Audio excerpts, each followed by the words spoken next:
तो दोस्तों आज के वीडियो में मैं आप लोगों को दो बड़े और महत्वपूर्ण अपडेट के बारे में बताऊंगा, जिनमें सबसे पहला अपडेट तो भारत द्वारा अमेरिका के साथ किए जाने वाले एक महत्वपूर्ण डील को लेके है। और अब बताया जा रहा है कि भारत और अमेरिका के बीच में होने वाले करीबन $1 बिलियन के एक महत्वपूर्ण डील को शायद भारत द्वारा रिजेक्ट कर दिया जाए। जबकि वीडियो के आखिरी हिस्से में मतलब दूसरे अपडेट में मैं आपको बताऊंगा कि 83 तेजस मार्क 1A एयरक्राफ्टों को खरीदने के बाद संभावित भारत की तरफ से और 60 से 80 तेजस एयरक्राफ्टों के अन्य वेरिएंटों को खरीदा जा सकता है। तो दोस्तों डिटेल में जानने के लिए वीडियो के आखिर तक बने रहिए और चैनल को सब्सक्राइब और वीडियो को लाइक जरूर कीजिए। तो दोस्तों हाल ही में रशियन मीडिया की तरफ से एक बहुत बड़ा दावा किया गया और ये दावा है इंडिया और अमेरिका के बीच में होने वाले एक महत्वपूर्ण डील को लेके। रशियन मीडिया स्पुतनिक के मुताबिक इंडिया के द्वारा अमेरिका से जो $1 बिलियन के लागत से मार्क 45 नेवल गनों को खरीदा जाना था, उसके प्लान को इंडिया के द्वारा स्क्रैप कर दिया गया है। दोस्तों रिपोर्टों के मुताबिक साल 2019 के नवंबर महीने में तब के अमेरिकी गवर्नमेंट मतलब ट्रंप एडमिनिस्ट्रेशन की तरफ से इंडिया को 13 mark 45 anti air anti surface naval गनों को बेचने का अनुमति दिया गया था, जिसका लागत करीबन $1 बिलियन बताया जा रहा है। रिपोर्टों के मुताबिक इस तरीके के गन इंडियन नेवी के क्षमता को मजबूत करने के लिए इंडिया के द्वारा खरीदे जाने का इरादा बनाया गया था, जो कि इंडिया के भविष्य के बड़े आकार के जहाजों में इस्तेमाल होना था। स्पुतनिक के रिपोर्ट के मुताबिक भारतीय रक्षा मंत्रालय मतलब डिफेंस मिनिस्ट्री की तरफ से मंगलवार के दिन अमेरिका के साथ होने वाले इस महत्वपूर्ण डील को बंद करने का घोषणा किया गया। और साथ ही साथ ये भी जानकारी दिया गया है कि इस तरीके के आवश्यकता मतलब इस तरीके के गनों को जब तक इंडियन नेवी को आवश्यक है तब तक भारत के डोमेस्टिक कंपनी मतलब भारत फोर्ज की तरफ से ऐसे गनों को निर्माण किया जा सकता है। दोस्तों यहाँ पे आपकी जानकारी के लिए बता दूं कि रशिया के जो न्यूज एजेंसी है उसके तरफ से अपने रिपोर्ट में साफ साफ बताया गया है कि भारत इस तरीके के समझौते को इसीलिए रद्द कर रहा है क्योंकि भारत की तरफ से अपने डोमेस्टिक इक्विपमेंटों को ज्यादा तरजीह दिया जा रहा है। दोस्तों असल में इंडिया की तरफ से ऐसे गनों को इंडियन नेवी के विशाखापट्टनम क्लास के डिस्ट्रॉयर और प्रोजेक्ट 17A के फ्रिगेट्स में इस्तेमाल करने के लिए खरीदा जाना था। दोस्तों आपके जानकारी के लिए बता दूं कि फिलहाल इंडियन नेवी के विशाखापट्टनम क्लास के डिस्ट्रॉयर में से सबसे पहले जहाज इंडियन नेवी के हवाले कर दिया गया है और संभावित इसे जल्द ही कमीशन कर लिया जाए। पर इसमें मार्क 45 अमेरिकी मेड गनों के जगह में ओटा मलारा 76 मिलीमीटर के गन का इस्तेमाल किया गया है। दूसरी तरफ भारत के नीलगिरी क्लास के जहाजों के भी कंस्ट्रक्शन चल रहा है और जल्द ही ऐसे जहाजों को भी इंडियन नेवी के हवाले किया जाना शुरू कर दिया जाएगा। दोस्तों माना जा रहा है कि ऐसे जहाजों में जिस तरीके के फायर पावर का आवश्यकता है उसे एनहांस रेंज वाले एमुनिशन और हाईटेक एक्यूरेसी के साथ पूरा किया जाना संभव है। भारत के जो भारत फोर्ज कंपनी है वो भी भरपूर प्रयास चला रहा है कि कैसे इंडियन नेवी के आवश्यकताओं को पूरा करने के लिए इस तरीके के गनों का निर्माण किया जा सके। ऑलरेडी भारत के द्वारा अपने बलबूते पे दो अलग अलग तरीके के आर्टिलरियों का निर्माण किया जा चुका है और दोस्तों आर्टिलरियों के निर्माण के साथ इस तरीके के गनों के निर्माण का संभावना और आसान हो जाता है। अब देखना यह है कि अमेरिका के साथ डील को रद्द करने के बाद अमेरिका से खरीदे जाने वाले इन गनों को रिप्लेस करने के लिए भारत फोर्ज की तरफ से कब तक अपने ऐसे बेहतरीन गनों का निर्माण किया जा सकेगा। दोस्तों इवन भारत फोर्ज की तरफ से जो प्रयास चलाया जा रहा है उसमें भारत फोर्ज को अगर सफलता मिलता है तो ये इंडिया के लिए एक महत्वपूर्ण सफलता होगा, क्योंकि इस तरीके के गनों का इस्तेमाल करके भारत अब अपने जहाजों के पुराने गनों को भी रिप्लेस कर सकेगा और भविष्य में अपने नेवी के लिए बड़े आकार के जहाजों को निर्माण करने के लिए भारत को अन्य देशों से कम इक्विपमेंटों को इंपोर्ट करना पड़ेगा। दोस्तों अब चलिए दूसरा अपडेट मतलब तेजस के बारे में जानते हैं। दोस्तों आप सब लोगों को पता ही होगा कि हाल ही में हिंदुस्तान एरोनॉटिक्स लिमिटेड को इंडियन एयरफोर्स के लिए 83 तेजस एयरक्राफ्टों को निर्माण करने का एक ऑर्डर दिया गया है। रिपोर्ट के मुताबिक ये जो 83 तेजस एयरक्राफ्ट है इनमें 73 तेजस मार्क 1A वेरिएंट है, जबकि बाकी के बचे 10 एयरक्राफ्ट तेजस मार्क 1 के ट्रेनर वेरिएंट है। और दोस्तों साथ ही साथ ये भी बताया जा रहा है कि इन 83 एयरक्राफ्टों के ऑर्डर के अलावा हिंदुस्तान एरोनॉटिक्स लिमिटेड भारतीय वायुसेना के लिए कुछ और ऐसे एयरक्राफ्टों को निर्माण करने का ऑर्डर का उपेक्षा कर रहा है। और अब कुछ रिपोर्टों में बताया जा रहा है कि शायद 83 एयरक्राफ्टों के ऑर्डर के बाद हिंदुस्तान एरोनॉटिक्स लिमिटेड को ऐसे और 60 से 80 एयरक्राफ्टों के निर्माण का ऑर्डर दिया जा सकता है। दोस्तों रिपोर्टों में यह भी बताया जा रहा है कि हिंदुस्तान एरोनॉटिक्स लिमिटेड और इंडियन एयरफोर्स अब तेजस एयरक्राफ्टों के बेस में बनाए जाने वाले लीड इन फाइटर ट्रेनर मतलब LIFT एयरक्राफ्टों को निर्माण करने के लिए एक दूसरे के साथ आ चुका है, जो बेसिकली तेजस के ट्रेनर एयरक्राफ्टों के एयरफ्रेम में निर्माण किए जाने वाले एक फाइटर ट्रेनर एयरक्राफ्ट होगा। इवन हिंदुस्तान एरोनॉटिक्स लिमिटेड के साथ एयरफोर्स इस प्रोजेक्ट में आगे भी बढ़ना चाहता है और रिपोर्टों में यह भी बताया जा रहा है कि शायद इंडियन एयरफोर्स की तरफ से प्रोजेक्ट को महत्व देने के लिए हिंदुस्तान एरोनॉटिक्स लिमिटेड से ऐसे तेजस एयरक्राफ्टों के लीड इन फाइटर ट्रेनर के 30 से 40 एयरक्राफ्टों को खरीदा जा सकता है। दूसरी तरफ Hindustan aeronautics limited Indian navy को भी ऑनबोर्ड लेने का प्रयास कर रहा है ताकि ये जो संख्या है इसे और बढ़ाया जा सके।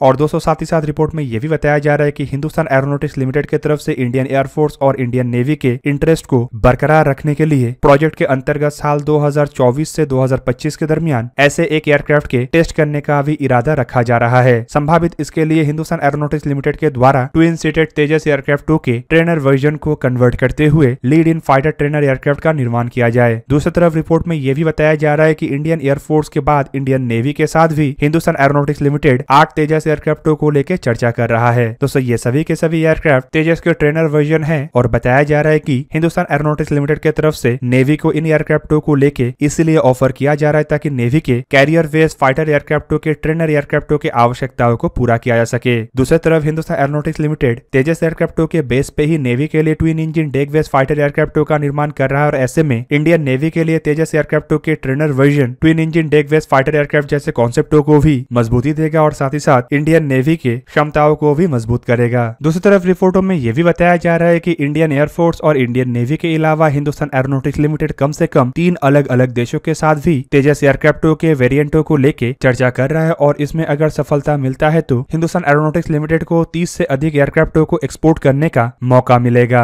और साथ ही साथ ये भी बताया जा रहा है कि एक्सपोर्ट पोटेंशियल को और मजबूत करने के लिए हिंदुस्तान एरोनॉटिक्स लिमिटेड तेजस एयरक्राफ्ट के एक लो कॉस्ट वेरिएंट को भी निर्माण करना चाहता है। बेसिकली इसमें एक्सपोर्ट कस्टमर के आवश्यकताओं के हिसाब से कंपोनेंट्स का इस्तेमाल किया जाएगा और जिस तरीके के कंपोनेंट्स का आवश्यकता एक्सपोर्ट कस्टमर को नहीं है उसे इससे हटाया जाएगा, जिससे एयरक्राफ्ट के कॉस्ट को घटाना संभव हो पाएगा और इस तरीके से एक लो कॉस्ट ऐसे एयरक्राफ्ट का निर्माण हिंदुस्तान एरोनॉटिक्स लिमिटेड करना चाहता है जिसे तेजस EX या फिर कहे तो तेजस के एक्सपोर्ट वेरिएंट कहा जा सके। और दोस्तों इसके अलावा तेजस मैक्स वेरिएंट तो है ही। आप सब लोगों को पता ही होगा कि इसी साल एरो इंडिया 2021 एग्जीबिशन के दरमियान new space research and technology की तरफ से एक लॉयल विंगमैन कॉन्सेप्ट जिसे CATS वॉरियर कहा जाता है उसे भी दुनिया के सामने लाया गया था। बेसिकली ये एक अनमैन्ड विंगमैन कॉन्सेप्ट है जो बेसिकली तेजस एयरक्राफ्टों के साथ ही ऑपरेट होने वाला है। इसमें तेजस एयरक्राफ्ट को मदरशिप या फिर कहे तो तेजस मैक्स के रूप में इस्तेमाल किया जाना है और रिपोर्टों में बताया जा रहा है कि इसके लिए Hindustan aeronautics limited twin seated Tejas एयरक्राफ्टों को निर्माण करेगा जिसमें सेकंड पायलट मतलब बैक सीट में बैठे हुए पायलट के द्वारा इन विंगमैनों को रिमोटली ऑपरेट किया जाएगा। ऐसे में खबर ये भी है कि संभावित ऐसे 12 से 18 एयरक्राफ्टों को निर्माण किया जाए ताकि इसे तेजस मैक्स के रूप में विंगमैन के साथ ऑपरेट किया जा सके। कुल मिला के दोस्तों इन सभी एयरक्राफ्टों के ऑप्शन को ध्यान में रखते हुए हिंदुस्तान एरोनॉटिक्स लिमिटेड की तरफ से एक्सपेक्ट किया जा रहा है कि कम से कम उसे आने वाले कुछ समय के अंदर 60 से 80 तेजस एयरक्राफ्टों के अलग अलग वेरिएंटों का ऑर्डर मिल सकता है जिनमें तेजस मैक्स, तेजस के एक्सपोर्ट वेरिएंट, तेजस के लीड इन फाइटर ट्रेनर जैसे कॉन्सेप्ट शामिल ही है। इवन इसके अलावा तेजस एयरक्राफ्ट को बेस बना के हिंदुस्तान एरोनॉटिक्स लिमिटेड कई तरीके के प्रोजेक्टों में भी काम कर रहा है जिनमें तेजस एयरक्राफ्टों के मार्क 2 एयरक्राफ्ट तो शामिल है ही, साथ में नेवी की आवश्यकताओं को पूरा करने के लिए इसी एयरक्राफ्ट को ट्विन इंजन के रूप में ढाला भी जा रहा है जिसे twin engine deck based fighter aircraft कहा जा रहा है। माना जा रहा है कि भविष्य में इंडियन एयरफोर्स में हमें कई तरीके के तेजस एयरक्राफ्टों के अलग अलग वेरिएंटों को देखने का मौका मिलेगा और साथ ही साथ माना तो यह भी जा रहा है कि इंडियन एयरफोर्स के अलावा दुनिया के कई सारे देशों के एयरफोर्स में भी हमें तेजस एयरक्राफ्टों के लीड इन फाइटर ट्रेनर और एक्सपोर्ट वेरिएंट को भी देखने का मौका मिलेगा। तो दोस्तों ये था आज का वीडियो। अगर आपको वीडियो अच्छा लगा तो लाइक कीजिए और मेरे चैनल को सब्सक्राइब कीजिए और साथ में बना हुआ बेल आइकन को भी प्रेस कर दीजिए ताकि आप मेरा वीडियो देख पाए सबसे पहले। जय हिंद।